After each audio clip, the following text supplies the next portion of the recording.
नमस्कार।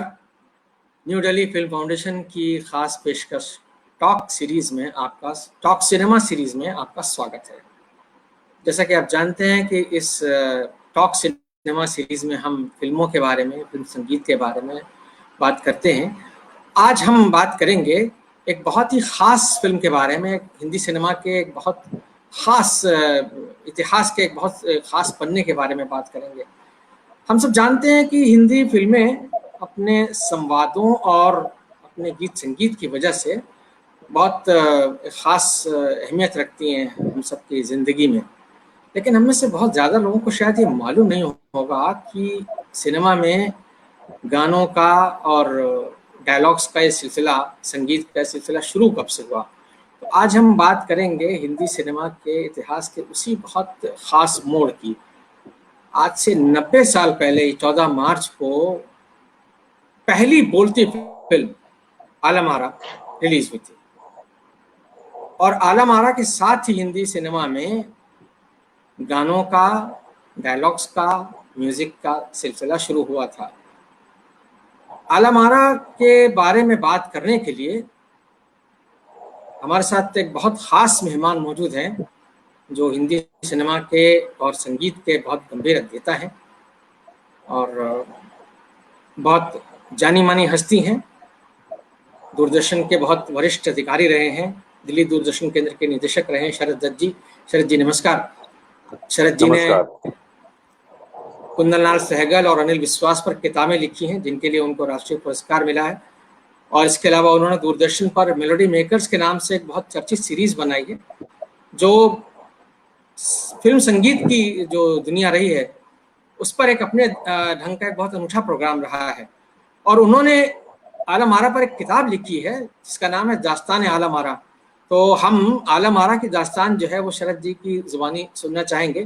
शरद जी, हम आपसे जानना चाहेंगे सबसे पहले तो ये बताइए कि 90 साल हो गए आलम आरा को रिलीज हुए, तो 90 साल के सफ़र में आलम आरा की जो जो शुरुआती वो जो एक कहना चाहिए कि तारीखी कदम था, ये तारीखी मोड़ था, उसको आप किस तरह से देखते हैं आज की तारीख में?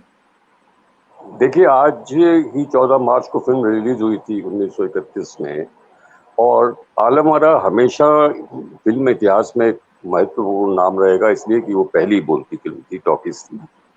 और जैसा कि आप जानते हैं कि दादा साहब फाल्के जो हिंदी सिनेमा के जनक माने जाते हैं, उन्होंने 1913 में जो मूक फिल्म बनाई थी वो एक लिहाज से पहली फिल्म थी जिसकी कथा वस्तु थी तो जिसकी वो था, क्योंकि उससे पहले जो फिल्में शूट की गई, जैसे एक नाटक शूट कर लिया गया आरजी तोरने के द्वारा, तो वो फीचर फिल्म नहीं कही जा सकती। पहली फीचर फिल्म जब दादा साहब फाल्के ने बनाई तो उसके बाद एक दौर आ गया जब अधिकांश फिल्में पौराणिक बनने लगी और इक्का दुक्का ही फिल्में आई, जैसे रंजीत ने कुछ फिल्में बनाई, प्रभात ने कुछ फिल्में बनाई। लेकिन बम्बई में एक बहुत एम्बिशियस आदमी थे, खान बहादुर अरदेश ईरानी, जिनका इंपीरियल स्टूडियो था और उन्होंने बहुत लोगों को ब्रेक किया। उसमें महबूब खान थे, एलवी प्रसाद थे और उन्हीं को ये पहला श्रेय जाता है कि उन्होंने, क्योंकि उस वक्त जो तीन मेजर सिनेमा के केंद्र थे वो थे कलकत्ता, मुंबई और पुणे, और तीनों में एक होड़ लगी कि क्यों ना हम पहली टॉकीज बनाएं। तो कलकत्ता में भी ए.एफ. मैडन ने बना रहे थे बोलती फिल्म और वो कुछ महीने बाद ही इन्होंने रिलीज की, लेकिन क्योंकि ईरानी ने वो फिल्म 14 मार्च 1931 में रिलीज की थी तो इसलिए आलम आरा का महत्व तो हमेशा रहेगा। और उस फिल्म में यह था कि पहली बार डायलॉग्स थे, पहली बार उनमें गीत संगीत था, नाच थे। तो क्योंकि फिल्म एक नाटक पर ही आधारित थी, जोसेफ डेविड जो पारसी नाटक लिखते थे उसी को लेके इंपीरियल ने ये फिल्म बनाई थी। और उसकी मुख्य भूमिकाओं में आपको मालूम है कि मास्टर विट्ठल थे, जुबेदा थी और पृथ्वीराज कपूर थे, जगदीश सेठी थे, एलवी प्रसाद तो छोटा सा रोल कर रहे थे, लेकिन इन लोगों की महत्वपूर्ण भूमिकाएं थी, विब्बो थी। जी। तो फिल्म तो अपने आप में एक दस्तावेज है वो आलम आरा। और जी खान बहादुर जो पहले जिनको गायक होने का श्रेय जाता है, उन्होंने दे दे खुदा के नाम पर प्यारे गाना गाया था। और एक दिलचस्प बात ये थी कि आलम आरा के 2 और वर्जन बने, उसमें भी वही भूमिका जब जो उन्होंने एम खान ने भूमिका निभाई और वही गाना गाया। लेकिन क्योंकि उस वक्त रिकॉर्ड नहीं बनते थे 1931 में, तो आलम आरा का कोई रिकॉर्ड उपलब्ध नहीं था। लेकिन क्योंकि अब जैसे उसमें आलम आरा के बारे में अभी भी बहुत सी जानकारियां जो हैं वो नहीं मिल पाती। जैसे आदर चिरानी का रिंटू जब 50 साल हुए थे, सोविनियर में उन्होंने लिखा इसका म्यूजिक मैंने दिया था, साउंड रिकॉर्डिंग मैंने की थी। जब जोसेफ डेमिक जो अमेरिका से बुलाए गए थे, उन्होंने उसकी साउंड रिकॉर्डिंग की थी और बाद में उसको न्यू थिएटर्स ने ले लिया उनको। और इस तरह की जो अधूरी जानकारी है। और दूसरी बात ये भी है कि कोई भी उसमें से जीवित नहीं है जिससे आप बात कर सकते हैं। लेकिन बम्बई दूरदर्शन ने पे एक इंटरव्यू फिरोज रंगूनवाला ने जरूर लिया था वजीर मोहम्मद का, और उन्होंने जो अपनी उनकी याददाश्त थी, जिसको वो भी काफी ज़ईफ होंगे, लेकिन वो एक आप ऑथेंटिक सोर्स मान सकते हैं आलम आरा के बारे में। जी जी जगदीश सेठी से भी मेरी एक बार मुलाकात हुई थी। उन्होंने कहा कि मेरा जो रोल था शिकारी का था, और मैं किस तरह जंगल में वो लड़की मुझे मिलती है जब उसको राजा निकाल देता है अपनी बीवी को, और ये बच्ची पैदा होती है आलम आरा, तो किस तरह शहजादे से उसका इश्क होता है। लेकिन उसमें बहुत सी ऐसी बातें थी कि जैसे मैंने आपसे कहा कि ईरानी ने कहा कि मैंने म्यूजिक दिया था, कुछ लोगों का दावा कि हमने म्यूजिक दिया था। तो इस तरह की अभी भी जी भ्रांतियां कुछ उस बारे में हैं। लेकिन अब जी किससे उस बात की सच्चाई जाने, क्योंकि उसका ना कोई प्रिंट अवेलेबल है, ना उसका कोई गाना है, ना लिरिसिस्ट है। गाने मेरे ख्याल में जोसेफ डेविड की लिखी जी आप बहुत और दिलचस्प साथ बात बता रहे हैं। बहुत मैं ये हमारी दिलचस्पी बढ़ रही है इसमें। हम ये जानना चाहेंगे कि जब आलम आरा 1931 में आई हमारे सामने, जिन्होंने देखा उस वक्त, तो ये बताइए, आपने तो उस पर किताब लिखी है, उस फिल्म की शूटिंग कैसे हुई होगी? वो मतलब क्या क्या देखिए, वाकया रहा होगा? किस तरह के वो ये मतलब कहना आपने चाहिए कि बहुत ये आपने बहुत दिलचस्प सवाल पूछा, क्योंकि जी उस वक्त ये तो आपको मालूम है कि शूटिंग अधिकतर रात को होती थी, क्योंकि जी उस वक्त खासकर जो सॉन्ग पिक्चराइजेशन होता था वो तो रात को ही होता था। लेकिन एक प्रॉब्लम जो थी कि जो इम्पीरियल कंपनी फिल्म कंपनी थी, और उनका ज्योति स्टूडियो जो था वो बिल्कुल रेलवे ट्रैक के पास था, और रेलवे ट्रैक पे अच्छा उस वक्त हर 4 घंटे बाद एक लोकल ट्रेन वहां से गुजरती थी। तो वो कैलकुलेट करके उनके पास टाइम रहता था कि अब ये ट्रेन निकल गई, अब 4 मिनट बाद आएगी, तो 4 मिनट में हमें ये सीन शूट करना है। तो जैसे ही एक आदमी के अच्छा जो ट्रैक पास में था, तो वो कहता था कि अभी 1 मिनट जी अमित जी, अपना गोपाल में थोड़ी देर ही कराना, वो टीवी इंटरव्यू ले रहे हैं। अरे आना यार, लिंक क्या, और इसको फोन को वो कर यार, अभिषेक लिंक मिला यार, शरद और ये जी से फोन को ब्लॉक संपर्क कर। लगता है फिलहाल। कुछ व्यवधान आ गया, कुछ तकनीकी व्यवधान आ गया इसमें। वो आलम आरा की शूटिंग के बारे में बता रहे थे कि उस वक्त शूटिंग रात को हुआ करती थी आमतौर पर फिल्मों की। तो अमिताभ और जी, वो एक आदमी ट्रैक पे खड़ा रहता था, तो उनको पहले सिग्नल देता था कि देखिए ट्रेन बहुत ही दूर है। और जी तब बाद में ईरानी ने एक और तरीका निकाला कि उन्होंने ये कहा कि अपना आप ये ऐसा करिए कि ड्राइवर को कह दिया कि भाई हम लोग शूटिंग करते हैं इस बीच में, तो कम से कम आप जब पास से गुजरे स्टूडियो से तो वो सीटी ना बनाए ट्रेन की। तो इस तरह के बहुत से अच्छा कॉम्प्रोमाइजेज हुए। और एक अरे सबसे वाह बड़ा ये था कि क्योंकि साइलेंट एक्टर्स थे सारे पहली बार डायलॉग जी बोल रहे थे, तो उनको टाइमिंग का बड़ा वो रहता था, माइक्रोफोन की आदत नहीं थी। और सबसे ज्यादा दिक्कत आई जो इनको थी, वो हीरो जो थे मास्टर विट्ठल, क्योंकि उनको डायलॉग बोलने ही नहीं आते थे। तो उन्होंने एक नया तरीका निकाला कि उसमें कोई ऐसा कर दिया कि वो शहजादा सोता ही रहता है, बहुत कम जो अच्छा डायलॉग उसको याद होता था तो उससे वो बुलवा लेते। तो इस तरह की बहुत सी दिलचस्प बातें अच्छा हैं। लेकिन वो जी। अपना,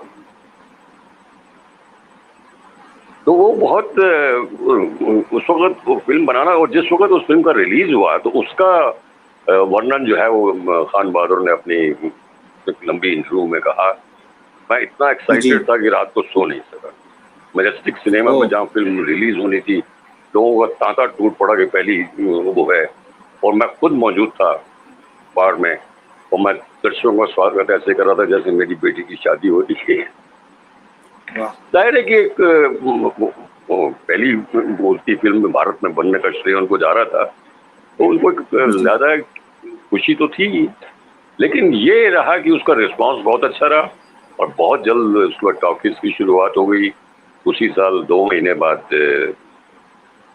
मैडर्न थिएटर्स ने अपनी फिल्म रिलीज की टॉकीज, और 32 में अयोध्या का राजा बनी, क्योंकि वही राजा हरिश्चंद्र की थीम पर वो थी। तो फिर ये टॉकीज का सिलसिला चल पड़ा है। जी। ये जो आप बहुत बहुत दिलचस्प इतिहास आप उसका बता रहे हैं, और ये सुनना, ये सारी कहानी, ये दास्तान, चूँकि आपने दास्तान आला वारा के नाम से ही किताब लिखी है, तो ये दास्तान सुनना अपने आप में बहुत दिलचस्प है। ये किसी मतलब बहुत ही मनोरंजक कहानी है। हमको ये ज़रा दिलचस्पी हो रही है जानने में कि उस वक़्त जैसे आपने बताया कि शूटिंग करने के लिए रात में ट्रेन के लिए उनको ख़ास इंतज़ाम करना पड़ता था, या वो रुकना पड़ता था कि भाई सीटी मत बजाइए, ऐसा कुछ व्यवस्थाएँ करनी पड़ती थी। तो जो गाने जो रिकॉर्ड हुए ये और जो म्यूजिक जो बना है, वो मतलब उसके बारे में हमको बताइए, क्योंकि आलम आरा के गाने आपने कहा कि नहीं, वो रिकॉर्ड्स उसके देखिए अवेलेबल नहीं है, देखिए तो मेरा कैसे ऐसा वो सब मानना शूट हुआ है होगा? कि जो जी, जी, जी।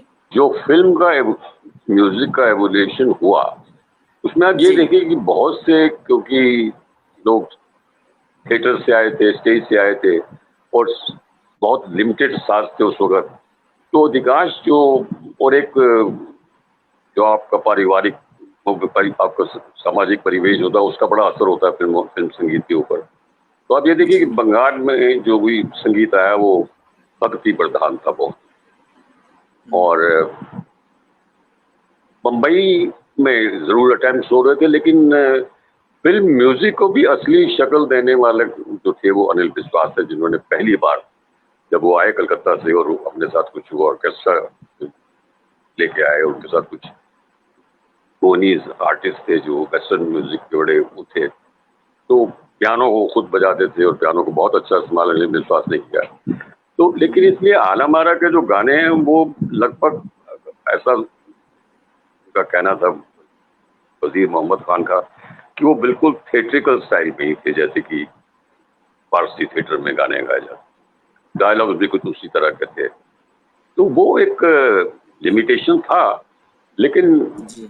इसी तरह फिल्मों के म्यूजिक में भी एक बदलाव आ रहा था, और 40 के दशक तक फिल्मी म्यूजिक की, वैसे तो 30 में गाने बहुत लोकप्रिय हुए थे। अब वो सरस्वती देवी ने बॉम्बे टॉकीज में बड़ा काम किया। अब फिरोज दस्तूर जो, तो वे बेसिकली तो क्लासिकल म्यूजिक के वो जी। आदमी थे, उनको फिल्म म्यूजिक का इतना वो नहीं रहा होगा, लेकिन ईरानी का ये कहना था कि नहीं, फिल्म का म्यूजिक भी मैंने ही किया, पूरी फिल्म जी। उनकी थी।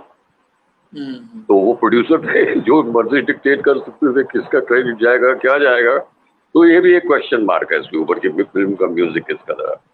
डायलॉग जी, जोसेफ मैंने डेविड के थे, ये जी, कंफर्म है। और उसके बाद हमारे एक मित्र थे जिन्होंने मुझे बड़ी मेरी मदद की, कि जब 50 साल आलम आरा के हुए तो उन्होंने फिल्म्स डिवीजन के लिए एक डॉक्यूमेंट्री बनाई आलम आरा पे, उमेश माथुर। और मुझे भी इस किताब के लिए जो बहुत से ज्यादा फोटोग्राफ्स थे वो उमेश माथुर के बेटे ने ही दिए। तो उमेश जी ने कहा यार कि मेरे को की बड़ी दिक्कत आई कि मैं इसको कैसे बुलाऊं, क्योंकि स्टिल्स थे, प्रिंट और विजुअल्स तो थे ही नहीं। तो उन्होंने क्या किया कि वो पूरी कहानी कैफी आजमी से वर्ड्स में लिखवा ली, अरे वाह! कि एक शायद राजा था, उसकी 2 बीवियां थी और ये थी, वो उसको वर्ड्स में लिखवा लिया, और जगदीश सिंह की वॉइस में उसको रिकॉर्ड कर लिया। तो वो क्या भी बात एक अपने आप में एक नया एक्सपेरिमेंट था। और वो डॉक्यूमेंट्री भी एफडी वालों के पास नहीं है इस वक्त। मतलब ये कि कहूँगा, हम अपने देश के इतिहास के प्रति इतने उत्साहित नहीं है, तो फिल्म के इतिहास में कौन होगा। ये एक बड़ा है। हाँ, ये आपने बहुत बिल्कुल दुखद पहलू की तरफ आपने इशारा किया है कि आज हमारे पास आलम आरा का कोई प्रिंट नहीं है, उसके म्यूज़िक के बारे में कोई रिकॉर्ड नहीं है।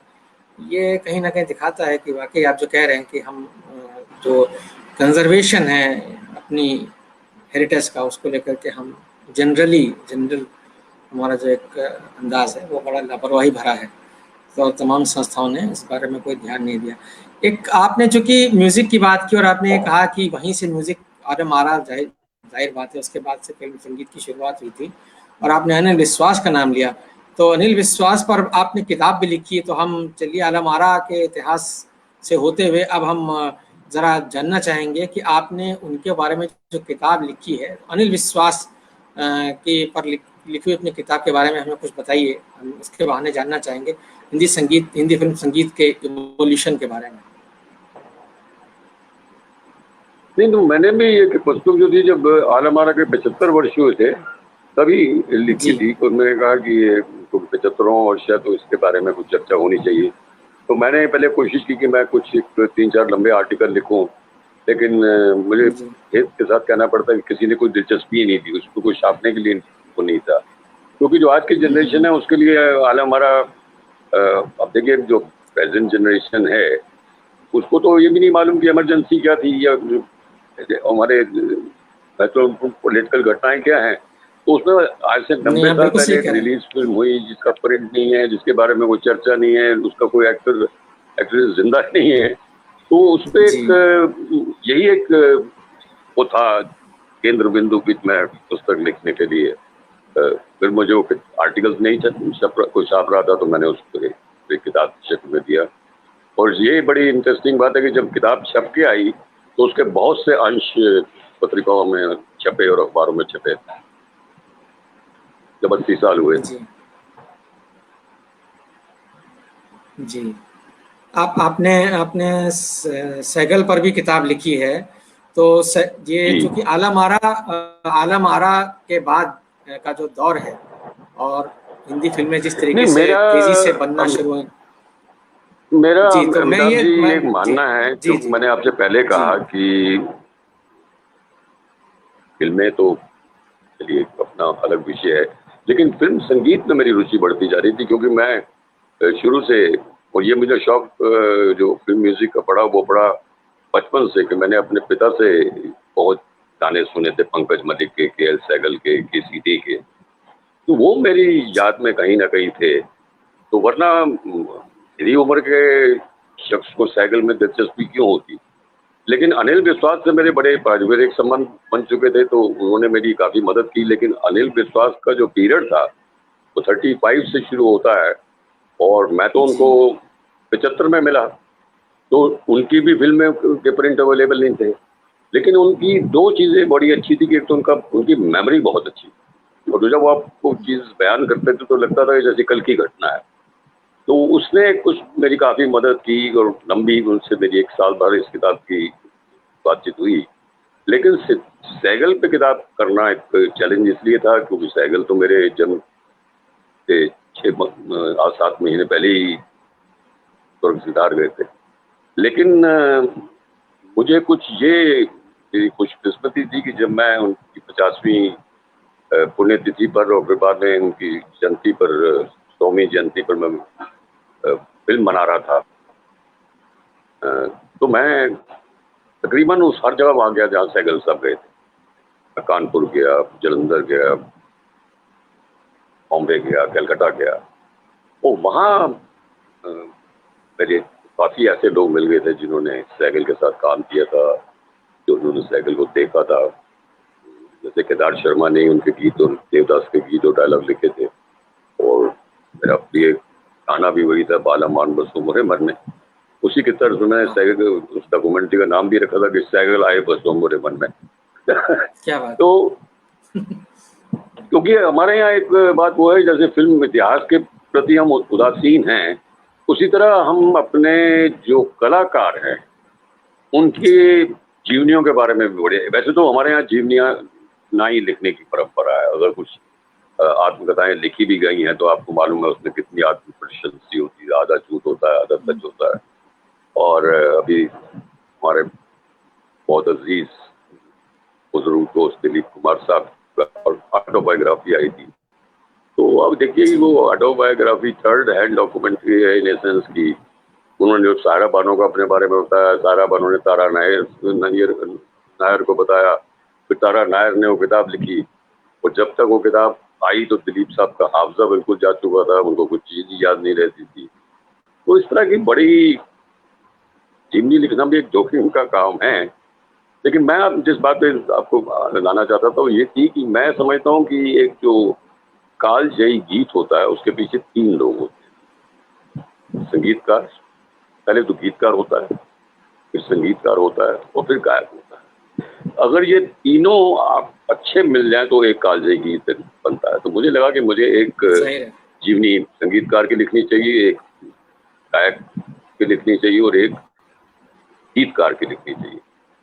तो मैंने अभी 2 जीवनियों पर मैं काम कर रहा हूँ। इसी वर्ष शायर लुधियानवी की जीवनी आएगी और 2023 में शैलेंद्र की जन्मशती है उस पर आएगी और 25 में गुरुदत्त पे आएगी, अगर सब ठीक ठाक रहा। नहीं, हम दुआ करेंगे सब बढ़िया। और ये तो बहुत अच्छा आपने जानकारी दी कि आप साहिल लुधियानवी की जीवनी पर काम कर रहे हैं, क्योंकि ये उनका जन्मशती वर्ष है साहिल लुधियानवी का।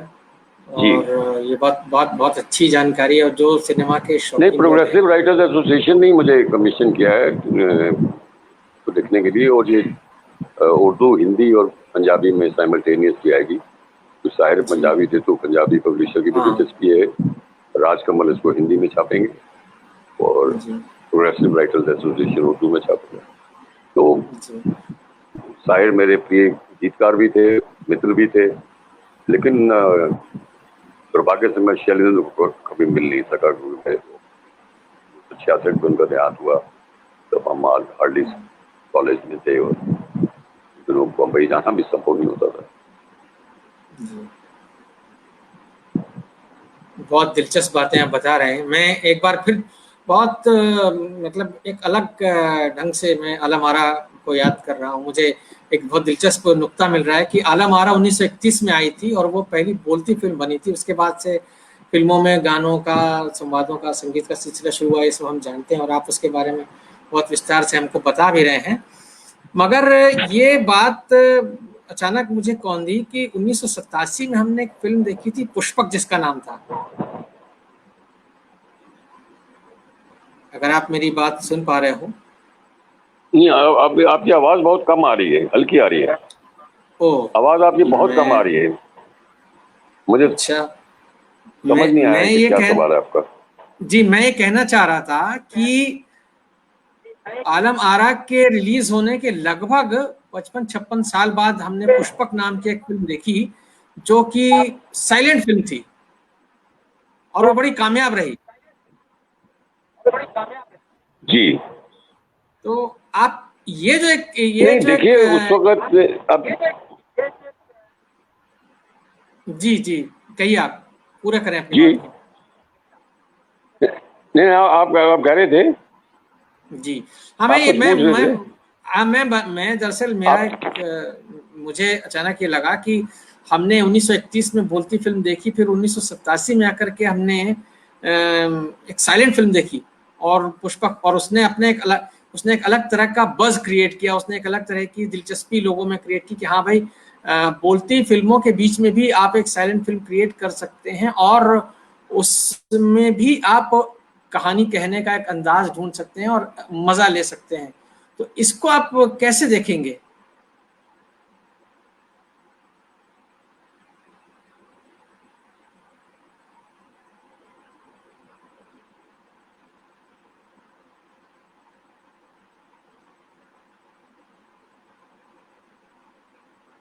लगता है शरद दत्त जी से हमारा संपर्क टूट गया है। तो आलम आरा के इतिहास के बहाने हम हिंदी सिनेमा के एक बहुत सुनहरे दौर के, एक बहुत सुनहरे मोड़ की चर्चा कर रहे थे, जो शरद दत्त जी के जरिए संभव हो सकी। शरद दत्त जी का बहुत बहुत धन्यवाद और आप सबका भी बहुत धन्यवाद इस चर्चा से जुड़ने के लिए।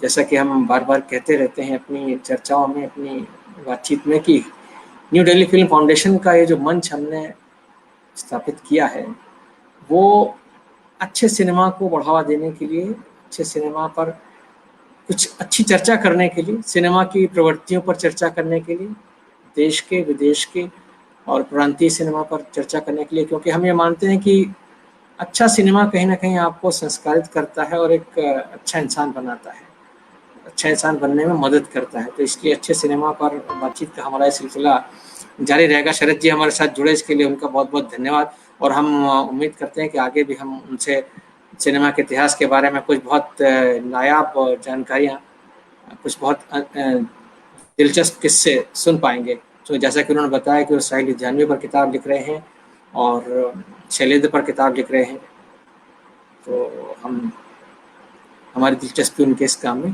बनी रहेगी। बहुत-बहुत धन्यवाद आप सबका।